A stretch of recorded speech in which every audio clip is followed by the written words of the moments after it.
I'm kind of a loser, so that's not gonna happen ever.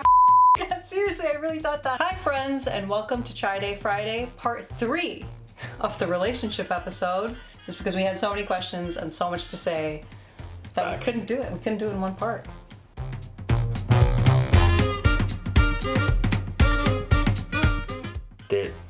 Is there one favorite? I would say my favorite quality about you is your ability to include everyone in a conversation. So you could be in a room with like 50 people and like someone seems a little more left out, other people are trying to have these cliquish conversations, but Tenn will always find a way to involve everyone in that conversation. He never wants anyone to feel left out, and that is definitely my favorite quality. He's very friendly, very kind, very compassionate, and that's very hard to find in people because a lot of people do. It's not anything against like introverts versus extroverts, but a lot of time people do get left out of conversations. So just seeing him care and pay attention to that and try and loop someone into a conversation says a lot about a person. That's nice to hear. I do always make an effort to do that. I know what it's like to be left out, you know. One of the things we've always bonded about is like we both had childhoods where in school we were not the cool kids, right? So we were left out. So I hate seeing anybody else feel like that. So in terms of my favorite qualities about her, I have so many of them, but one that leaps to mind right now is her generosity. She is one of the most generous people that I've ever met, and I think it just stands out more because we're not wealthy people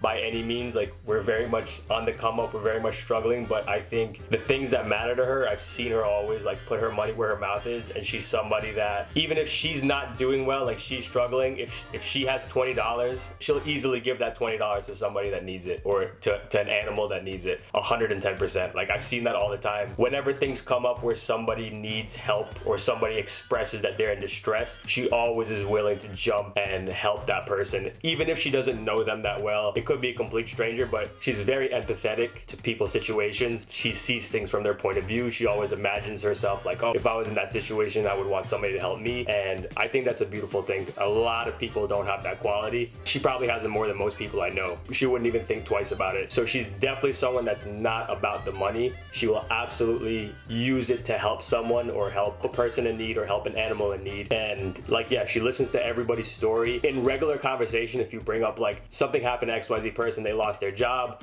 or like a tragic event happened to them, she's always, the first thing she wants to know is like, can we help them somehow? Do they need help?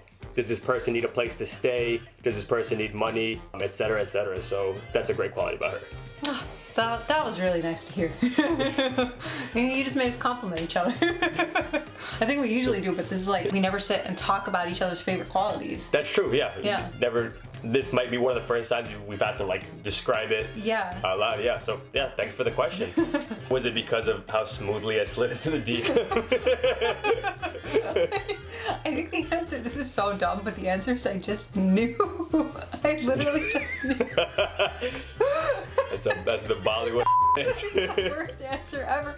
But we were able to have so many conversations, and you could feel the connection there, and it was so different than when I had a conversation with anyone else, right? Like, you were my only boyfriend. Yes. Like, serious boyfriend. I only dated one guy before him, and that doesn't even count because that was just like garbage and nonsense. Scrub. Yeah, complete nonsense. But here's what's important about that, actually. I think it was important to have the one scrub before we got together because I knew that guy wasn't the one. Like, I knew it instantly. It was like, I don't even know why I'm wasting my time on this. This guy's clearly like not the one. But I could tell that he was because we connected on a level which I've never connected or thought that I would connect with someone before. When I was in elementary school, you know, a lot of people talk about like, or they think about their future with a guy, and I never thought that I was gonna like have a guy because I was like, oh, well, I'm kind of a loser, so that's not gonna happen ever.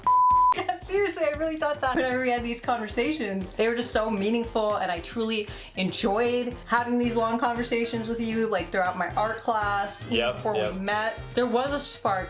Like, what was that movie, Hotel Transylvania, where they talk about the Zing? Yeah. That was very much there. I could feel it, you know, and like, as dumb and cliche as it sounds, like, that's a real thing. That was a real emotion, and there was a huge difference. Like, I knew when we entered into our relationship that this was the man I was gonna marry. Even before that, I really thought, like, freshman year when we first met, I was like, this is the guy I want to be with. So I'm glad it ended up happening that way. And it turned out that he was the one. But it's really hard for me to put a finger on exactly how I knew, beyond the fact that telling you that it was a feeling, and like it was very palpable for me. Like I just knew in my heart, because we connected on every level. I don't think I've ever met another person who I connect with when it comes to every single thing. Obviously the question wasn't directed at me, but I'll just concur in saying that I had that same exact feeling. I don't know if that's going to be the case for everybody in terms of it's just a gut feeling, but I would guess that it is. Yeah. Other couples that we know that I think have good relationships, it seems to be like the same thing, right? That it's not something you could really put your finger on. It's just a gut feeling,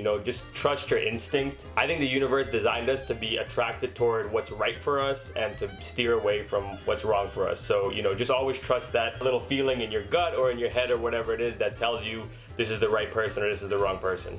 Yeah, I mean, on top of that, you share my love of collecting stuffed animals, and I don't think anyone else. That's true. I do love stuffed animals. Much to the chagrin of my mother at this point, because the crib is full, but it is what it is. It is what it is. When we have a house of our own, we'll never complain that it's too full of stuffed animals. First of all, I'm glad I'm your boy. I appreciate that. He seems to be doing well. Seems to be thriving, I would say. I'm doing good, man. We out here. I feel like we're in a very blessed situation to be able to appreciate what the pandemic gave for us, and not everyone has been so lucky. So definitely coming from a perspective of privilege in that sense, that we're okay throughout all of it. And the only thing that it's been is like ever so slightly stir crazy for things like going back to Disneyland. We definitely empathize with all the people who have struggled and suffered, and like parents in this situation, people who have been rendered jobless. But yeah, other than that, it's been pretty productive, I feel like. I'm definitely glad that we have each other during the pandemic. If you gotta be just like isolated in a place and not really go anywhere or do anything, it's nice to have somebody that you enjoy spending that time with and doing stuff with. We've tried to use the time wisely and just be super productive, creating content. I've been recording a lot of music. I've had a lot more time to work on music, write and record stuff, working on TikToks. So many TikToks. YouTube videos. Yep. Stuff like that. So we've been trying to use the time wisely. So yeah, I mean, the pandemic's been okay for us in that sense. But yeah, I know that it's been for a lot of people. And people have lost their lives or lost their family members and friends in this, and it's awful that this had to happen this way. Absolutely. That's hard, because it's been 12 years and I'm trying to think if there's anything new we've learned about each other. Let's see. There definitely are, though, because I remember it like that. Recently having the feeling of like, I don't think I knew that specific thing. I'm trying to think of what it is, because I want to be able to answer this question. Yeah, hang on. I feel like there's stuff like in the past week, like. Yeah, you literally said something earlier this week. Maybe it was a movie I hadn't seen, show I hadn't watched, song I had never heard of. Maybe.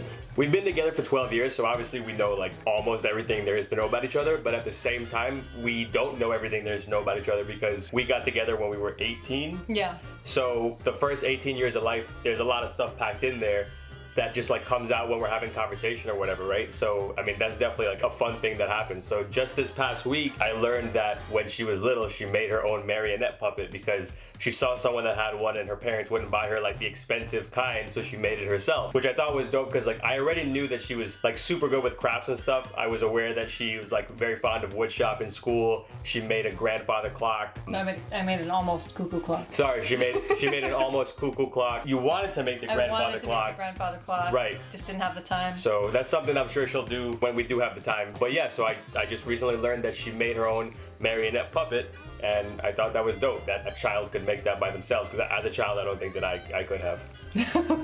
This is somewhat recent, maybe like 2-3 months, but apparently Tenn believes that on every hike you go, you're gonna like contract ticks. She's exaggerating there. I am literally not exaggerating. All right, let me just preface this by saying our backgrounds are different, right? I'm from New York. In New York, we don't really hike like that, or at least I shouldn't speak for all New Yorkers. Where I'm from in New York, we don't really hike like that. Hiking's not a thing, so like I don't hike in the wilderness, right? So I do remember that kids that did do that, like that went upstate and like that, or in Boy Scout type of stuff, like went off into the wilderness to do that, or like when you saw like safety videos in school, whatever, ticks was a big part of it. Like they would always warn against the dangers of ticks and like checking each other for ticks when you come out of the brush or whatever. And so I never ventured into the wilderness, like I said, growing up. So like it just seemed that, all right, well, the wilderness must full of ticks then, and they're gonna give you Lyme disease and all this if you don't catch them on time. And like, I remember, I think this dude was in school talking to us about something for some program or whatever, I don't know, but he was talking about how, like, you know, he found a tick on himself, so he had to burn it off with a lighter, and that's how you normally get it off. That's what he said. I don't know if that's true. That's always stuck with me.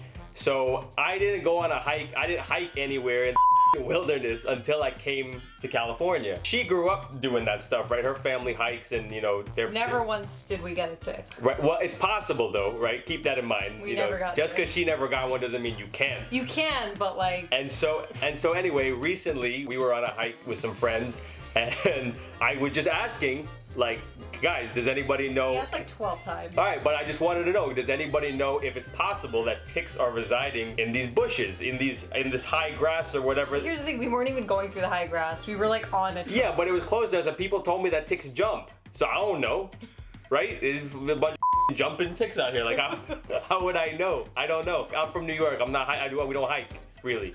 So, like I said, I'm in the wilderness, and there's a general like brush around, and I'm just asking the question, like, does anybody know about the tick population around here? And then I was also asking, should we be checking each other for ticks, right? And so everybody thought this was hilarious. It was hilarious. It's still hilarious. I don't think it was hilarious. I think it was practical. I think it was ridiculous. I think I was being practical because look, I saw those learning charts or whatever that said that, you know, ticks could give you diseases. Listen, I was just trying to be careful. You see what I'm saying? Like, I think they were acting a little lackadaisical about the whole tick situation.